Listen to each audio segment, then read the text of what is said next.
So we are here. We are existing. And our current theme is civic and community engagement. Thank you, Michael. Appreciate it. Okay, well, now going on to the guy who's actually presenting the lecture today. He was summa cum laude, graduating with his bachelor's degree from Western New England University in history and government. Yeah. Then he got his MA. He went across the pond to go get a master's degree at the University of Durham. And then got his PhD from the University of Rochester. I don't know what anybody. Oh, bumblebees. No, yellow jackets. Yellow jackets. That's what we are. Or the dandelions as well, so be careful. He had a number of prestigious publications, including his book, Warrior Churchman in Medieval England. And today's lecture, he's entitled The Obligation Opportunity, Urban Military Service in Medieval England. Okay, please, yes. Hold your applause or applaud louder, either way. All right, so thank you, Michael, appreciate that. And this work is actually, I hope, going to be the next publication that I will have. That's the plan. Anyway, I'm working on an article right now on this topic. But as a lesson to all students and faculty, I think the original idea for this was one of the first things I wrote in graduate school about 20 years ago. And finally got back around to thinking, oh, I should do something with that. Yeah, let me dust that one off and update it as best I can. So this was my once and future dissertation topic. And I'm pleased with the work I did with it, but I'm also pleased that I moved over to Warrior Churchman. So as Michael points out, the theme this year is civic and community engagement. And so when I was talking to him and Dan about what I can do around that topic, I thought, well, I have this thing where I talk about the military obligations of urban dwellers in the Middle Ages. I wonder if I can tie that in to sort of help us understand what the collective responsibility was that people had to defend their land or to defend the realm or whatever it is. And, I work on medieval England, so yeah, let's go through this. For the most part, I wanted to start with a few kind of general questions, because usually if I were going to give this talk like at an academic conference of other geeky medieval military people, I wouldn't necessarily talk a lot about each of these guys. But I thought, most of us here are not medieval historians. So let's talk a little bit about where did a medieval army come from? Like, if you are a king and you want to go kill the people over there, who's coming with you and how do you get them to do so? And so generally speaking, in a medieval army in England, this is primarily the 11th century, the 12th century, and the 13th centuries. And after that, it gets a little more complicated. You've got these four broad groups of people that are going to come fight with you. You've got your household warriors. These are the guys who kind of live with the king. They're literally his household. These are the guys that he pays. They hang out in his castles. They travel around with him. And their job, such as it is to kind of help him run the kingdom and be warriors for the most part. I'm going to try to avoid, having said that, I'm going to try to avoid the word soldiers, but I leave it there as a cautionary tale for just a minute. So you got your household warriors, but there's not that many of these guys. These are, you're counting these guys like in tens, maybe low hundreds. There's not very many of them. Then you've got maybe the ones that we think of, if you ever think of medieval military anything, you might think of like vassals, right? Anyone here ever heard the term vassals before?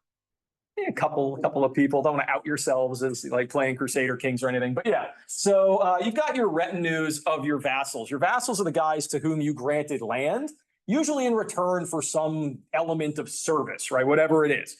And the problem with this is your vassals, they don't always feel that your priorities are their priorities. And one of the problems we're going to see throughout this period is a ruler being able to actually get you to do what they want you to do, right? That's going to be one of the hardest things that folks in the Middle Ages deal with, because they don't have instantaneous communication. They don't have super legalistically firm kind of bureaucratic institutions, and they don't have great abilities to transport things. So yeah, it means that if you want to ignore the king, you probably can, depending on how powerful you are. But anyway, some of these guys will show up with their men, but they're going to be limited by whatever the relationship is they have with the king. The customary one was that you normally got these guys for about 40 days in the campaigning season. And if it went over that, it got a little more complicated. You do have mercenaries, right? What are mercenaries? Swords for hire. Yeah, swords for hire, people that fight for pay, but not connected to a state. Otherwise, we just call them soldiers. And the problem with these guys is they're very expensive. Their loyalty is not super duper high because, you know, they want to live. So they'll fight for you, but they're not going to like fight to the death for you. And then, you know, they might not even be around your kingdom when you want to go to war. They might be off killing people somewhere in the south of France. So then your largest group of people are these guys here, these sort of levied soldiers. And like I put soldiers there because that's what we think of. We think of soldiers, right? You don't really have soldiers in the Middle Ages necessarily because soldier denotes that that's like your job. Like that's your full-time job for whenever you're in the military. You don't have those either. These are basically going to be us folk. When the king comes calling, if you are a farmer or not farmer, you're now fighting. And you probably are going to have some rudimentary understanding of how to hold like an agricultural implement or something. And so, yeah, get out there, make us proud. And like I said, these can be either rural or urban. And we're going to be focusing on these folks today. But it's difficult to suss out how you actually got these guys. Like, it's all well and good for me to give you this breakdown. But okay, how do you actually operationalize this? Well, how were you raised? Well, for each of these guys, it's a little bit different. The household soldiers, you had to. That was your job. So that one, the king can pretty much rely on you to do what you're supposed to do, right? The mercenaries, that's defined by whatever contract they have with the ruler. You know, we're going to pay you this amount or whatever. That's fine. Easy enough to understand. Vassals, yeah, it depends. Like I said, customary was 40 days. But there you go. I mean, these guys may not show up, or they might only bring the bare minimum number of their retinue that they need to. So that one's problematic. And then you get these guys who we're going to talk about today. What I'm going to give you today is most of the evidence for whatever system existed in the 11th and 12th century. And the fact that I'm going to do it in about a half hour should tell you how little evidence there really is for how the heck these guys got to the army. By the 14th century, it changes a little bit. You get commissions of array, and that's a little bit closer. But anyway, all right. And then finally, last thing, I think, preparatory is what sort of sources do we even have for this? So there's a few. First, you've got the closest thing to like government sources that we've got for this period. We've got Doomsday Book, which is a wonderful, wonderful text. Has anyone heard of Doomsday Book before? Okay, anyone know why it's called that? And I should point out, not the one in Revelation. It's not that one. But it's called that because of that. All right. What Doomsday Book is it's a survey, as you can see in 1086, that the Norman king, the guy who had conquered England 20 years earlier, William the Conqueror, he basically had his commissioners go out to England and survey it, to try to figure out how much this land was worth, because he was trying to essentially raise forces to fight against the Danes, who he thought were going to invade, which they didn't. So it's this exhaustive survey where commissioners would go out. They tried to go to every county and they failed. But they would ask you basically, whose land is this? How much was it worth in 1065? How much was it worth in 1066? How much is it worth now? And they were trying to literally do a census, essentially, of all the land in England. And the reason it was called Doomsday Book is because if you read it, you can find out how many pigs there were in, well, there was actually one that I'll use there, but we'll just say Little Driffield in Yorkshire in 1086. They'll be like, yep, there's 14 pigs, 3 cows, 72 chickens, and land for 14 sheep or something. So like the people who are having to answer these questions are likening it to the book in Revelation of when you die and all your deeds are sort of listed. They thought it was kind of bananas. But it's really, really useful for us. Starting in the 1150s, you start getting what are called pipe rolls. Well, you get one in 1130, but it's kind of a one-off. But the pipe rolls were basically the sheriff every year at Michaelmas in the fall would have to usually travel to Winchester and would have to defend all the expenditures he made on behalf of the king to the exchequer. So he would basically go there and say, he'd give him a bag of money and they'd say, why is it so small? And he'd say, well, because I had to fix the portcullis at Portchester Castle and that cost, 14 shillings, 5 pence. And then I had to pay off the King of Scotland and that cost this and that. And they would kind of go back and forth and they would write it all down. So you're learning sort of what the sheriffs are spending. And then they rolled it all up and actually literally put it in tubes. That's why they're called pipe rolls. So these can be useful to get a sense of like royal expenditures. But they don't help us very much because they don't tell you about military obligation and you're not paying the soldiers anyway, right? So they're not going to be in the pipe rolls. But I'm just telling you, that's what we've got. Then you've got chroniclers. These guys are great. Who are these folks usually? Who's a medieval chronicler in life? Monks. Yeah, they're monks. Usually, not always. They're usually monks. And they're just gonna tell you their words. They're going to tell you what they're interested in. Some of them are really good. If you're interested in politics or whatever, some of them will tell you really interesting stuff about what's happening in the leaky roof of the monastery and how they're unhappy about it and how the abbot's a jerk and hasn't fixed it and so on and so forth. So this is very hit or miss. And also, even if they tell you something that you're interested in, they may not be right or they may be lying. And so, yeah, you've got those good narrative accounts. Then you've got charters and writs, right? A charter, something you give someone in return for, it's like a contract. Those can be useful. A writ, that's an order from the king, so he'll write those out and, off they go. And then you do get laws and edicts. So you get a few of these things.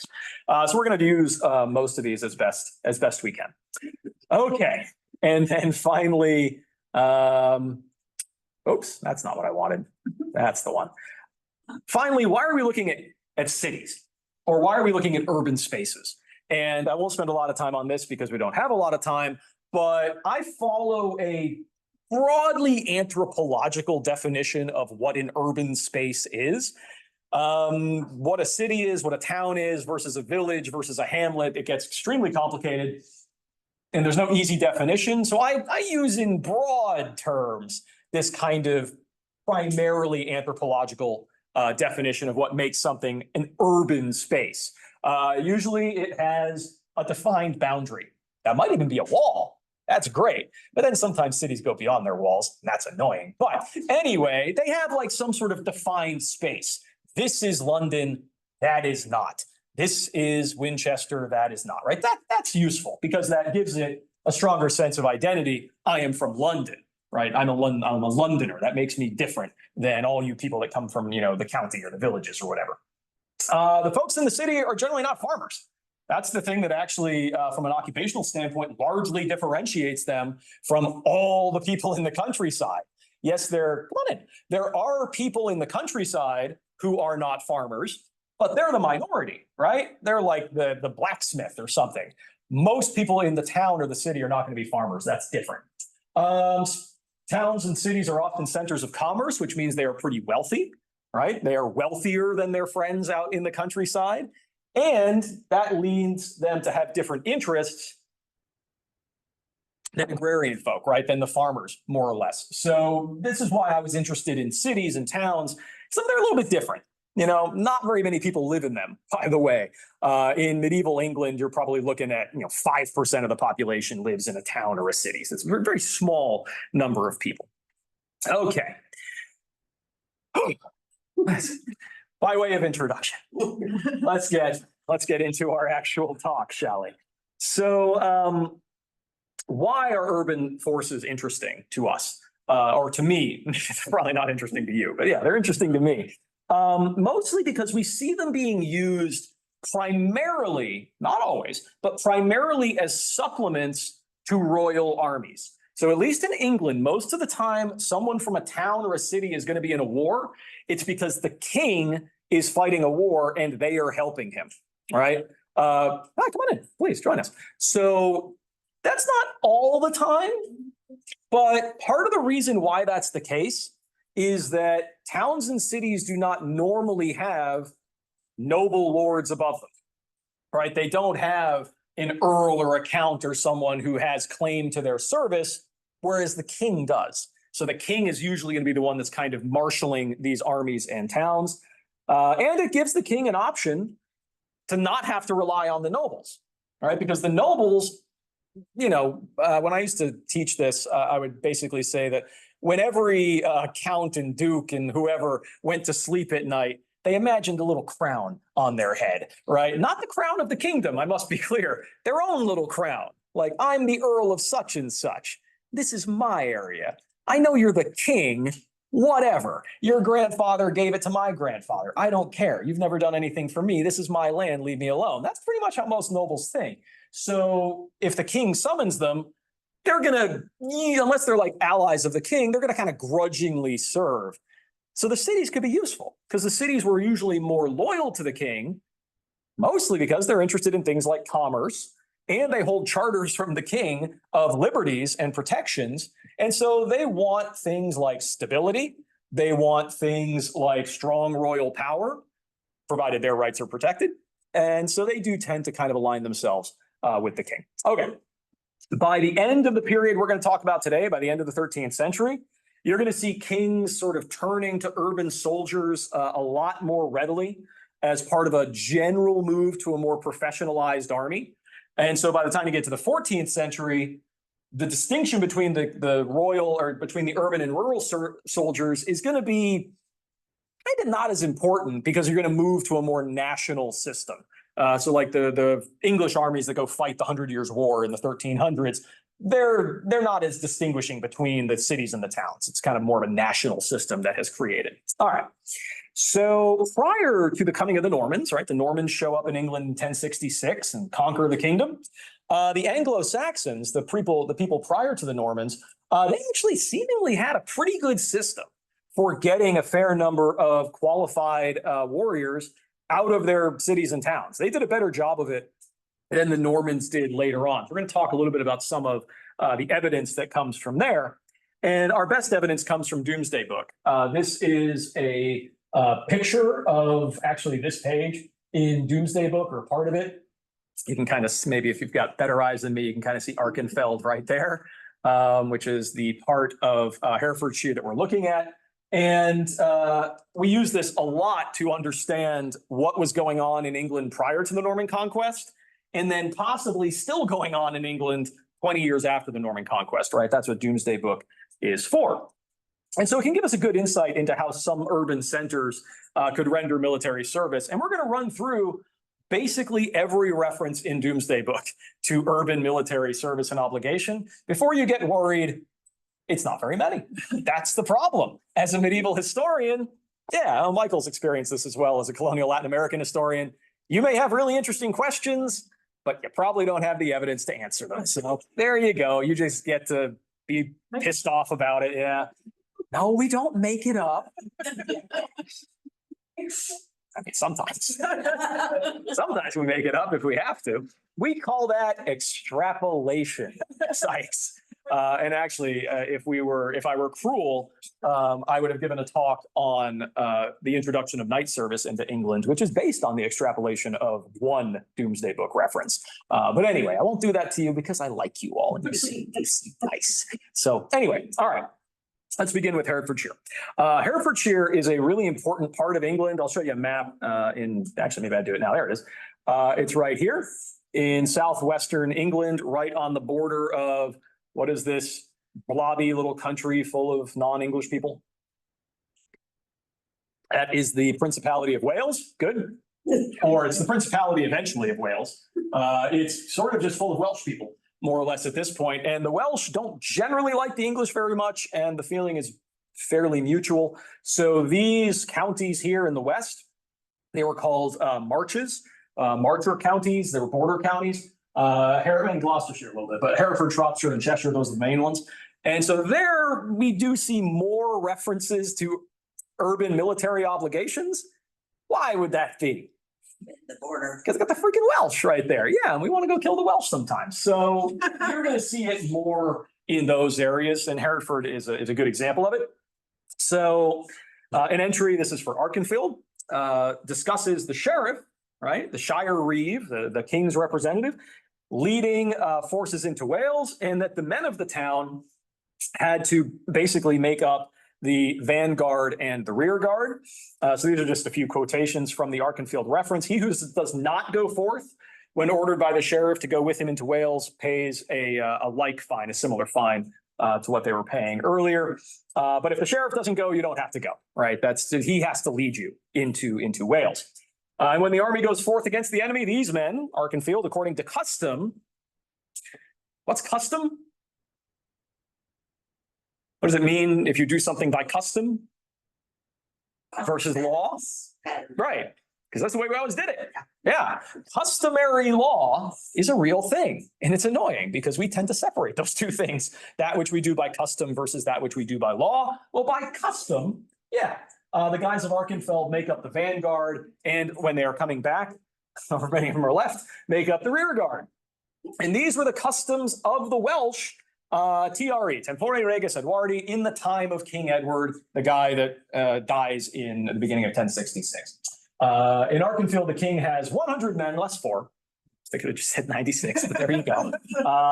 Nor do they pay geld or any other customary due, except that they go forth in the king's army. The Latin word you'll often see for army is exercitu, if they are ordered to.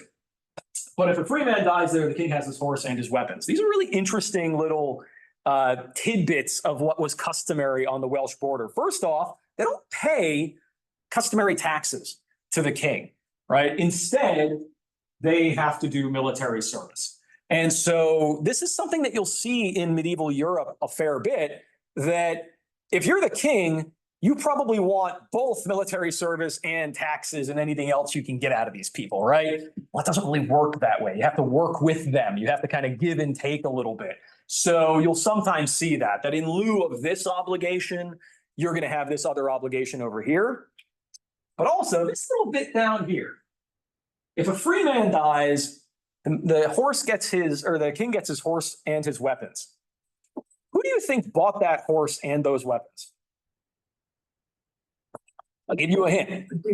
Yeah, the person did. Yeah, no, the hint is it ain't the king, right? So here you've got kind of a communal notion of obligation, which is interesting. And even though they're the ones who had to actually pay for it, right? The details for the entry from Hereford kind of confirm this. You get the same sort of idea. And in addition to the formulation that a dead burgess, a burgess is a city dweller, that their horses and arms went to the king, was added to the fact that if the burgess didn't have a horse, they had to actually pay the king 10 shillings. So yeah, there was like a death tax for burgesses if they didn't have enough. And then finally, if the burgess had not made prior arrangement to the bequeathing of his goods, everything went to the king. So you want to make sure you have a will. If you don't have a will right now, friends, go get one. So there you go. The men of Hereford were required to go with the sheriff into Wales on military expeditions, much like we see at Arkenfield, but with the added burden that avoiding such service resulted in a 40 shilling fine. And it's extremely hard to work out sort of what that is in today's money and purchasing power and requirements and all the rest.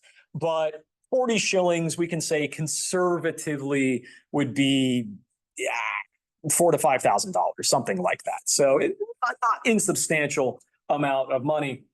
But also these people were making far, far less than we were, obviously, even like relative to their society. So that was a lot of money at the time.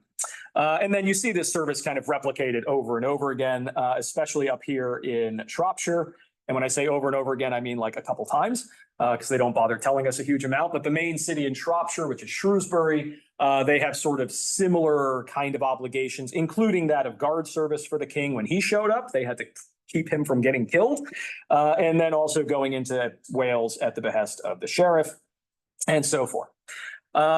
It's not only the urban centers that are bordering Wales, though, that have these sorts of obligations. You do see them further east, even as far east as Leicestershire and Worcester as well. Worcester right there. So even the ones that are fairly close. The city of Worcester, we learn, has kind of a general obligation to serve the king if if he called them, but if they didn't go, they had to pay the 40 shillings again. So sometimes kings would summon you with the obligation that or with the assumption that they didn't want you to show up. Why not? Because they want the money. Yeah. And so you'll see this again sometimes that kings will do that. They'll like summon these people, but then they'll kind of say, we don't actually want you to show up. Please don't. And if you did, then they had to kind of find something for you to do. But they really wanted you to pay them. We see a similar system over here in Oxford. That's not its own county yet, but it would be kind of what is here, Huntingdon, more or less. The city of Oxford, whose doomsday entry read partially, likewise, a man who when summoned to go on expedition does not go, he has to give 100 shillings to the king. So that's like 10 grand. That's a huge amount of money, right? And you'll see that 100 kind of come up again and again and again. And I won't run through all of the variations of this, but you see this in Bedfordshire, which is right there, kind of getting down closer to London. You see it in Taunton, over in the eastern part. You see it in Dover, all the way down here in Kent. So like you get little bits of this around the kingdom that different cities owe kind of different amounts, but none of it is regularized. Some of them are 40 shilling fines. Some of them are 100 shilling fines. Dover is actually a good one because they owed the king once per year 20 ships for 15 days. And in each ship, there were 21 men. Very specific, but only for 15 days. So what are they probably being used for? What can you do for 15 days from Dover? Go to France?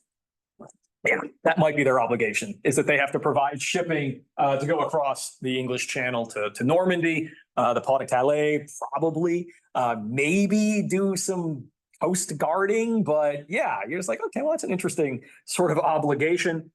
And then it goes on to say, they did this for the king because he had remitted to them sack and soca. These are old English words that I won't bore you with, but basically it means you have jurisdiction over your affairs. You have jurisdiction over your land. Like if you held land by sack and soak, it meant that you kind of owned it, more or less. So this military obligation that the men of Dover have is in return for the king giving them rights to their land. And you'll see that over and over and over again, right? We are not living in a time in medieval Europe of legal supremacy. It was not enough to just say, well, I am the king. And they'd say, well, that's nice. Good for you. Yeah, come and take it, right? That sort of idea. And you're Texans, right? You understand it.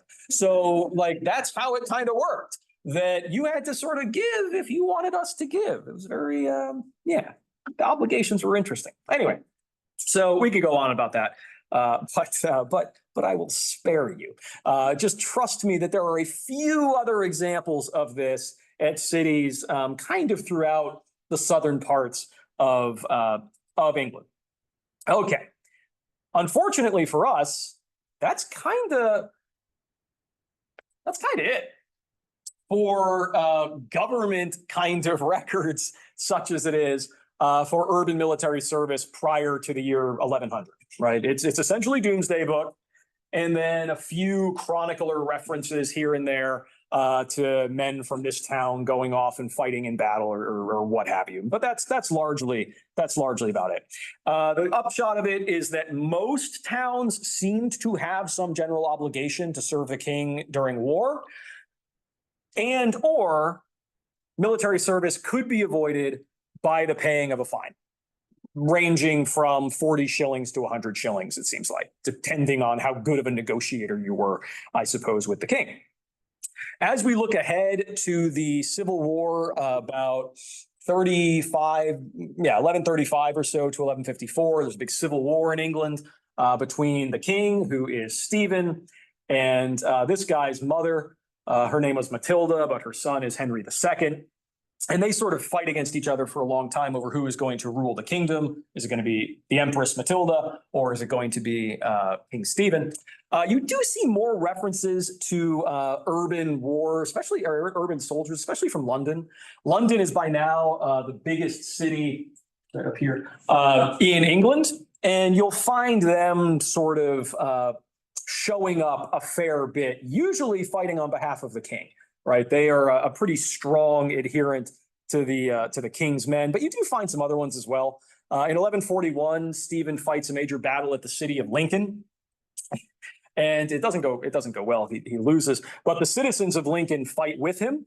They array themselves on the king's side, and the king gets himself captured by his enemies. And the chronicler William of Malmesbury recorded that the mass of burgesses, right? A burgess was a city dweller from Lincoln, was in great part cut down through the just anger of the victors, and without causing any grief to the vanquished, since it was they who by their instigation had given rise to this calamity. That's a wonderful way of William of Malmesbury saying, I'm on the side of the Empress because she's winning. And I like her, and I like her brother, who is, the Earl of Gloucester. And screw Lincoln. They shouldn't have been on the battlefield, and they got what was coming to them, right? And so you get that a fair bit. After Stephen is sent off into captivity, right, because he's been captured, it looks like the Civil War is going to be at an end. It's left up to his wife, also named Matilda, which is confusing, but she's Queen Matilda. She actually is the one who kind of picks up the banner of the royal side and carries on his cause to try to get him freed, in the face of, shockingly, a number of nobles who say, maybe we don't like the king anymore. Maybe the Empress has a point. Yeah, maybe we should align with her. The people who stay loyal to Stephen's side are the Londoners, right? The city of London is pretty loyal, mostly because they hate the Empress for various reasons. But the Queen assembles an army, of which a large contingent of it is this group of Londoners. The chronicler who wrote the Deeds of Stephen, the Gesta Stephani, we don't know who it was. We think it might have been the Bishop of Bath, but anyway, he calls it an invincible band of Londoners who had assembled to the number of almost 1,000, magnificently equipped with armor and coats of mail and helmets and such. That's quite a lot of people. Most medieval armies are not that big, right? We don't really know the sizes, but anywhere from 5,000 to 10,000 is a pretty good sized army in the Middle Ages. So if you've got 1,000 people coming from a city, which again is probably an exaggeration, that you're doing pretty well, right? So the Londoners are providing a fair amount of support to the king. However, once we get past the Civil War, we get into a period where we actually start getting some better evidence. To this point, it's been, what can we extrapolate out from a handful of entries in Doomsday Book, or the occasional reference from a guy like William of Malmesbury who says, yeah, the men of Lincoln died and good. That's not very helpful. It's interesting, but it's not very helpful for us to understand why these things happen or how. After the Civil War ends, we do see better evidence alongside the growth in the expectation of kind of national service, right? Henry II, who is the King of England, is probably the most powerful medieval ruler England has probably ever, honestly. I mean, he's probably the most powerful king in England during the medieval period. That's partially because he reigns a fairly long time, but also, in addition to being King of England, as you can see down here, he is the Duke of Normandy. He is the Count of Poitou in Maine. He's the Duke of Aquitaine. He eventually becomes the Counter-Duke of Brittany. This is all much to the disgust of this guy over here, who is this guy? That would be the King of France. Yeah, Royaume de France, right? France is wondering why half of France is held by the King of England, and this causes great confusion for many years. Come on in, yeah, join us, please. Yeah, come on, more is better. Yeah, amen. So Henry II is a very, very strong figure, and so it's perhaps not surprising that he's able to kind of create more of a national system, right? Something where he can enforce. It doesn't matter where you're from in England, you all have to do this, this, and this. So unfortunately, we get little hints of it here and there, but a lot of what the evidence is doesn't really talk about urban military requirements. The vast majority of town charters, and I've looked at most of them, don't mention it. That's annoying. I can tell you, because I've looked at a lot of town charters from the late 12th century, and they're scintillating documents, as you might imagine. And I'm looking for one very specific thing. What are your military obligations? Nothing. Nada. It's garbage, I tell you. I hate history. No, it's great and I love it, but it's really, really frustrating. So as a historian, you have to figure out, well, why is that? Why are they not mentioning their military obligations? let's play historian for a minute. Why would they not be mentioning their military obligations? I can think of two real good possibilities. They want to keep it flexible, they don't want to have a commitment, so if they write it down, then they're kind of committed. I can think of three real good possibilities. One is that one. Yeah, it's fair. Yeah, I mean, that's possible. That is possible, but they list all the other damn things they have to do. So it's like, that's possible. One is they don't have them, right? That's a possibility. Maybe they don't have military obligations. That would fly in the face of previous examples, but sure, that's possible. The other possibility is maybe the obligation is beyond the local and regional level now, right? Maybe you don't need to spell out that your city has military obligations because everybody has them at this stage. And so it's sort of more of a uniform system. Yeah, that's possible. So maybe military service was nationalized to a point where it's kind of a general obligation, but you could bargain with the king to limit it if you had some sort of specific capability. We see a little bit maybe of that. And this is what I'm talking about with extrapolation. I'm suggesting that off of some sort of logical reasoning.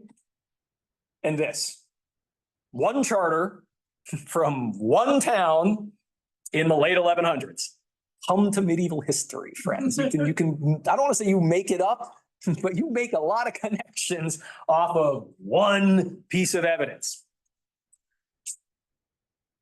If I shall summon my burgesses to an expedition, right, in exercitu, or for any other business of mine, they shall go at their own expense. Yeah, I'm not paying you people.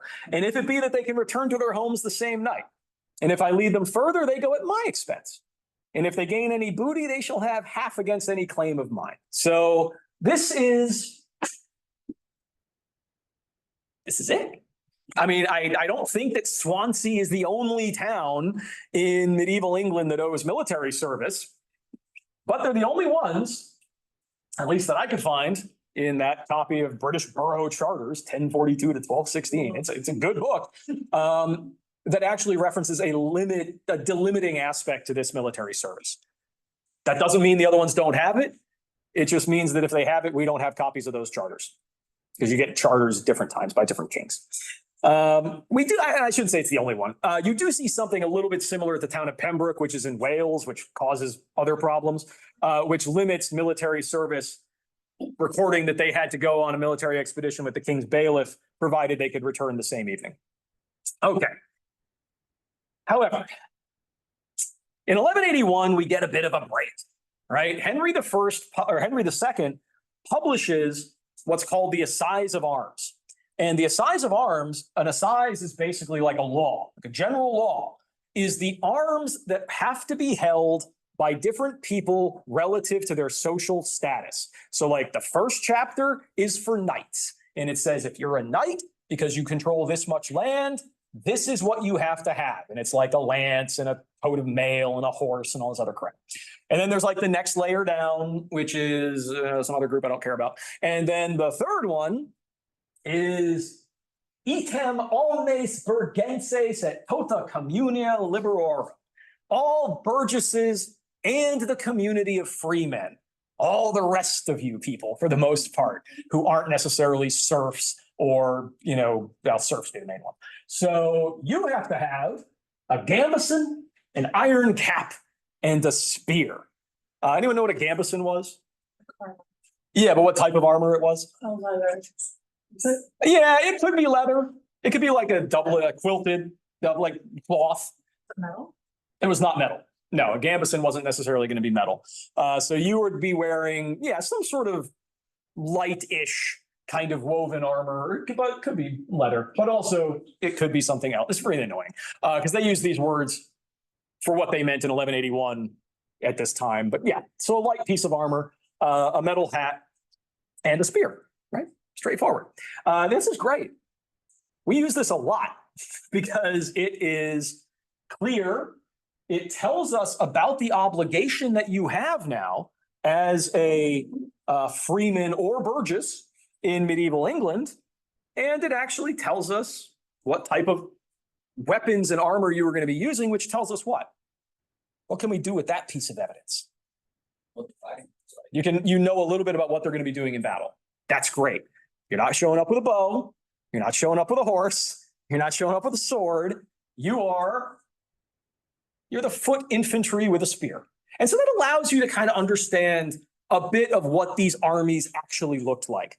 Because most of the people in the armies are not the, knights in shining armor with lances and sword. No, is these guys, with pointed sticks for the most part, pushing them through each other and so forth. It's cheerful stuff. A picture and it just looks like a padded sweater. Yeah, it's a quilted doublet is what we would call it in a later period. It's useful for cushioning blows. Like if somebody hits you with maybe a stick or like a spent sling bullet or an arrow from really far away. Or if somebody like hits you with the butt of their spear, because when you fight with a spear, you didn't just stick forward with it. You'd also, like you would do it almost in the Civil War with a rifle, you'd hit them with the butt of it. So a quilted doublet would give you some protection against blunt force trauma. Oh no, you're going to die. Yeah, you are not going to make it out, generally speaking. They're not super concerned about that. But that's what you've got. But they don't want you just walking in there, bare chested like a crazy person either. So yeah, the quilted doublet, it's a form of armor made usually from like cloth and leather and like woven and stuff.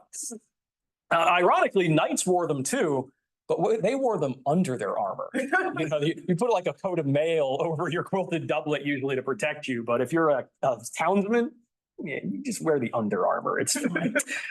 So the assize is clearly calling for all the burgesses of England to form a kind of lightly armored infantry force, which is useful. And this requirement goes beyond just cities, right? This is not just burgesses who have to do this. This is all free men in the kingdom.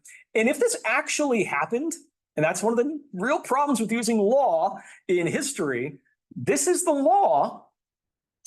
But we don't actually know that it was ever used because we don't know what happened if you disobeyed it. So this is sort of like the king saying, I would like this. This is what I want to see happen in my kingdom. So whether it actually happened or not, we're really not entirely sure. But if it did, that's useful. And then we get this sixth clause as well. I'm skipping over the ones that don't matter to us. And this is that same thing we saw earlier. If you have more arms than you should, then you should either give them to someone who doesn't have them, or you should sell them. Probably give the money to the king would be my guess, right? The arms of the burgess, as we saw in Doomsday Book about 100 years earlier, they don't really necessarily belong to the burgess. The burgess is responsible for getting them, but they're not really his. They sort of belong to the king, the community, that sort of thing. Ultimately, yeah, the king controls them. And the burgess was expected to outfit himself, but also outfit others as needed, right? The king does not want to pay you.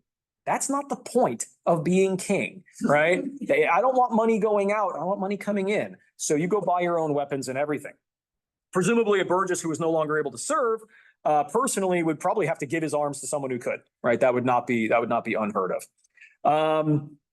Perhaps this is how the system dealt with the idea that not every burgess could actually afford weapons because, they're pretty expensive things, these weapons.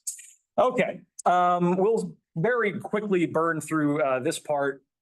Nope, not that part. That's later. I thought I gave you some Gerald of Wales, but I didn't because I don't want to belabor the point. You do see these kind of soldiers being used a fair bit in the realms of Henry II's wars because Henry is fighting in Wales a lot. And Wales, especially in the 12th century, is a pretty rustic area. Wales in the 21st century is a pretty rustic area. It's beautiful. Go to Wales. It's gorgeous. They don't necessarily go in for things. This is being recorded. I can't say that.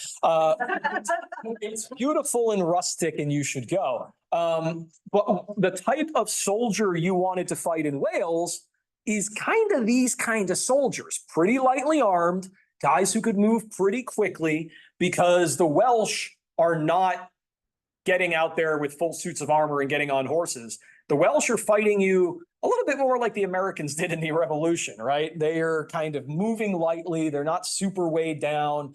They're shooting arrows at you. They're shooting slings at you. They're ambushing you, all those sorts of things. So they're fighting kind of a guerrilla war, we'd say. So these kind of soldiers are actually a little bit better to try to fight the Welsh than like a really heavily armored knight would be necessarily. So I have a whole section on that, but I won't bore you with that. All right. With the advent of the 13th century, meaning the 1200s, you do see towns playing an increasingly larger role in the kingdom. King John, what do we know about King John? Robin Hood? From Robin Hood, yeah. The bad guy from Robin Hood are usually the bad guy, unless sometimes the sheriff gets confusing. But yeah, John, bad king. We all think he's terrible. It's fine. Early in his reign, King John, who is sort of facing the problem that his treasury is empty because of good King Richard, his brother who died and spent all their money on crusading. King John issues a writ where he sends that out, basically wanting to levy a force for the defense of the kingdom. And this was kind of sent out to almost all the cities in England, because one of the things that John did was he lost this piece of land called Normandy. He lost it in 1204 to the King of France, and he wants to get it back. So for a lot of John's reign, when he levies urban soldiers, it's a little bit different than in the past, because he wants to send their butts to France, right? Usually when you levied urban soldiers, it was to keep them in England. It was to use them in England, or maybe to go into Wales. But like, he's kind of desperate. He doesn't have any money. He doesn't have any soldiers who are loyal to him from his nobles, because they all pretty much hate him. And so he's like, well, if I'm going to recapture Normandy, I'm going to do it with my townsmen. That's the plan. He never does it. It probably would have failed either way, but whatever. So we do see some reference to it as it moves forward, especially in 1212. He issues a levy to all the towns in England, basically saying we're going to go take back Normandy and so forth. Yeah, he doesn't. And even if it had been followed, it probably would have raised about 800 men for his invasion, and he couldn't really raise the rest. So it never actually happened. But then thankfully, John dies in 1216, and we don't have to worry too much about him anymore, which is fine. During the reign of his son, which is Henry III, we see similar sorts of developments, right? The towns are being brought in with more regularity. So the basic narrative of this is, as the time goes on, towns are being more regularly relied on to provide military service. That's a possible narrative that we can craft. There's a problem, because another possible narrative we can craft is our evidence for towns serving in the military is getting better. So certainly as medievalists, I don't know if Michael runs into this with colonial Latin America as well, you're not entirely sure whether it's the institutions that are getting stronger or whether it's our perception of them is getting clearer, right? And so we don't really know which one this is. And I don't even really know which one this is necessarily, but we don't have to worry. One of my questions is whether this is happening, kind of spontaneous, like right. In Spain, you'd have the king say, okay, I need you now. And every time he said that, it would be a point of negotiation. Mm-hmm. So they had these, and they also had a city guard called corregidores. Yeah. Doing every conquest, had a guard against it. But did they have like a city guard of people who would actually do law enforcement and guard the city that they would draw upon first? And then every time they did it, and the king needed it to be a point of negotiation? Or is this, I guess we don't know. Yeah. Right? We don't know if this is a more regular thing or has to be contracted every single time. The answer is, it depends. It depends on the period, and it depends on the city. Some of the bigger cities will have, guards. And you will see references to guard duty in certain cities. There was actually one that we looked at, or certain towns. There were some who had guard duty as part of their requirements, and that actually was more common even outside of cities. You had castle guard duty that you would have to provide men to go stand in the castle for a while in case anything happened, which was rare. But the city guard duty was not necessarily connected to offensive military duty. So like, cities were expected to defend themselves, but that didn't necessarily mean it was on the same system as providing men to go into the field with the king, because it'd be a smaller number of men. And that's what's annoying about it, is that we don't have that evidence where they say, okay, here are the bylaws of the city. Here's how it works.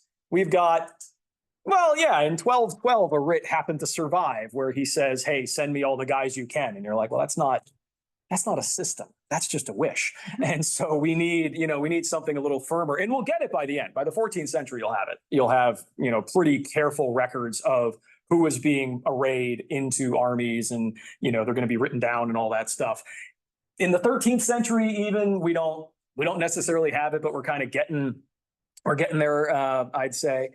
So in the early days of Henry III's reign, you will see sort of reissues of the Assize of Arms of 1181. You will see sort of continuations of it.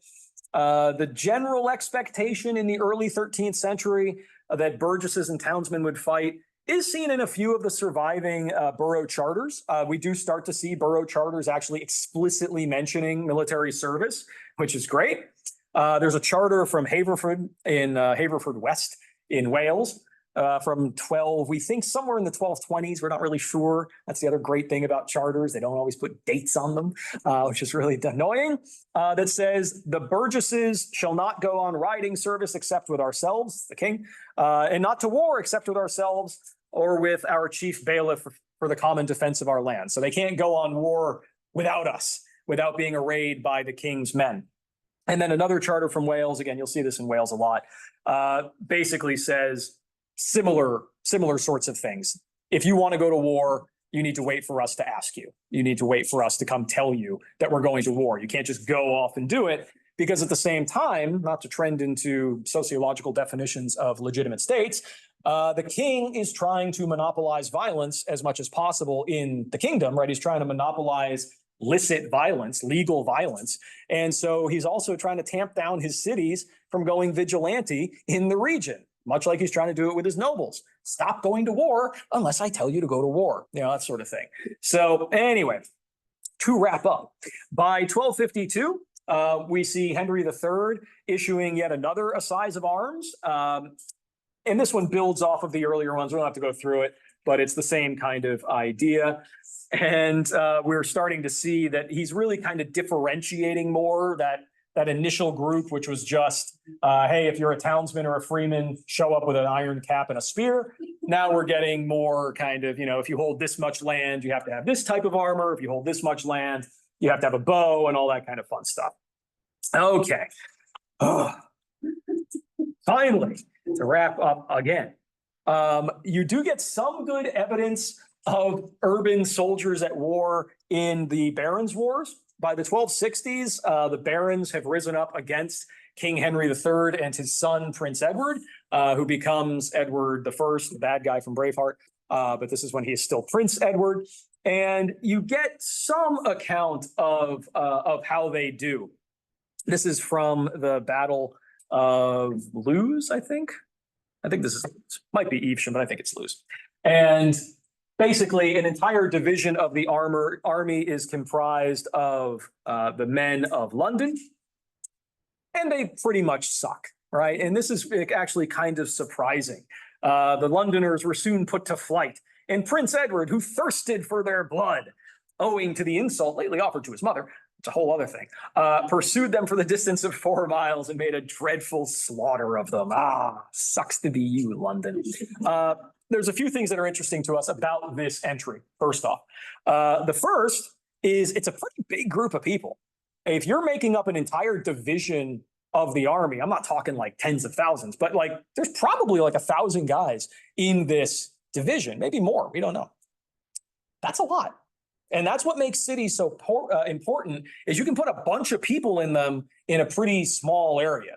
So if you get the loyalty of the city, that provides you a lot of guys. I mean, you'd have to be going through the countryside, pretty big expanse to try to get that number of guys. So that's one thing. The second thing that's interesting is that they're fighting against the king, that the Londoners are actually fighting in rebellion against the king. That's pretty rare. You don't find cities rising up in revolt that often. 9 times out of 10, they are going to fight on the side of the king's power. Right. And yes, you see Michael nodding, right? In Spain, especially. Yeah. The Spanish cities, they are the king's men for the most part. And English ones are pretty similar. This is sort of unique.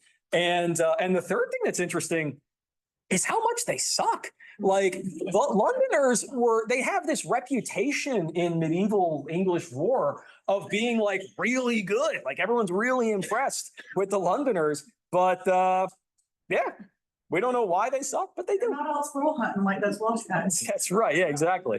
Apples and stuff is down. I mean, Prince Edward is a pretty good general, and this is being written by a sort of pro-Edwardian source, so bear that in mind. We don't know how badly they lost, but they lose that is true. And so there you go. What else? Yeah, I could go on, but generally speaking, the upshot is, I guess that's it. The upshot, sorry. I'm going to bring this over here so you can all look at us again. There we go. So the upshot is that by the time you get to the end of the 13th century, when Prince Edward becomes King Edward, you see basically an ever increasing number of references, you see increasing references to urban soldiers and their numbers as well. As the cities of England are getting bigger, the accounts of their contributions to war is getting bigger. And we start to also see that Henry III kind of leaves his son, Edward I, in a stronger position than he himself had inherited from his father, King John. The towns, boroughs, and cities kind of come through Henry's reign sort of in a stronger state than they had gone into it.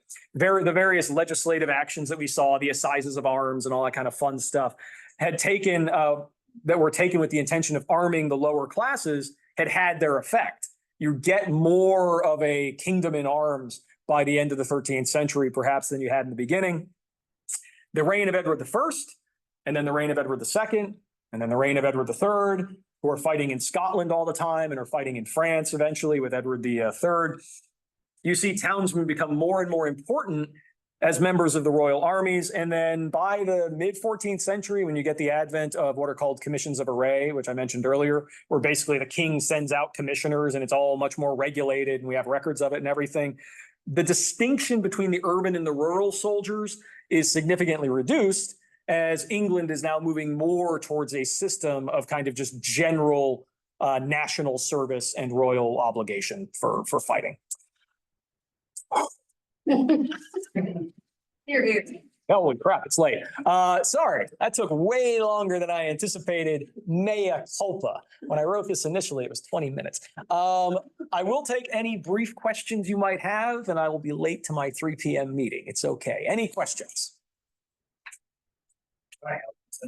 No, ask your question, Michael. They want to hear it. Don't listen to their packing up as meaning they want to get out. They want to hear your question, sir. What do you got? I just am fascinated with the word assize. Yeah. And I don't know how different it is or similar it's in the Spanish situation. I think Spanish situation, in all situations, the polar negotiation, but they have a capitulación in Spain. So that's mostly a contract. Yeah. Right. And they say, well, we'll give you this, we'll grant you these things or grant you these rights. And if you think of the size, it's more of a request or an inquest. So there's an interesting difference here in terms of how to engage these town folks. So if you could tell me more about how you think the word size is used here. The way the English are usually using it in these records, it is more of like it's more of like a legal obligation, because assize is normally tied to like court, right? That you're having a judgment of some kind. And so an assize was sort of, these are your obligations, your legal obligations as being members of the kingdom. And what we don't necessarily have is how you're operationalizing it or how you're punishing people for ignoring it, right? So yeah, when you read like the assize of arms and you say, oh, if you are a townsman, you are meant to have a quilted doublet and a spear and an iron cap. Okay, what happens if you don't? And how much are we actually really, how much are we actually really enforcing that? And how many of you have to serve at any given time? And how long do you have to serve? And who is supposed to pay? Yeah, we don't know. But hey, we say you have to have it. So in some ways, it's probably, I would say, closest to, and I'm a little outside my area on this one, But kind of like what was originally intended with general militia service, the notion that when you get to like 18th and 17th and 18th century kind of British militia service in the colonies, that, yeah, you were supposed to have a gun. And if we come to you and say, show up with these other guys who have guns and use it, we'll cross all those other legal bridges when we need to, right? What we need you to do is be ready for when we show up. So yeah, the assize is not a contract. It's not, here are the terms of how you're going to serve or anything like that. It's just kind of a general, yeah, it's like a general obligation. So it's like you're liable to the draft, but we don't have any of those other operationalized points of like how you get called up or where you're going to serve or anything like that. Maybe having a Corvette as well. Yeah, medieval England did have an old-fashioned corvée. It was called the Trinota Necessitas, and it was like the three obligations that you had as a member of, this was pre-Norman. And those were like, you had to build bridges if you needed to, you had to do guard duty, like go in military service, and you had to fix roads. So they always had a general obligation, but it was never, it wasn't as spelled out. That's what, that's what I was trying to wrestle with. Like, what did that actually mean? Like, it's great to say, hey, you have an obligation to serve in the military, but not all of you can serve at one time. And what weapons are you supposed to have? And I'm not going to pay you. And so it gets very, very complicated. But to answer your question, yes, they have general corvée expectations as well. Yeah. Middle Ages is fun. Yeah. You don't get bogged down with evidence. No, you get it. There's plenty of it. If you have any other questions, let me know. Otherwise, I don't mean like right now because I have to go. Oh, Christy has a question. Yes. Oh, sign in if you didn't already, and I will end the Zoom. Thank you, guys. Enjoy. If you do have questions, feel free to email me. I'm happy to answer or obfuscate as needed. Loved it. Thank you.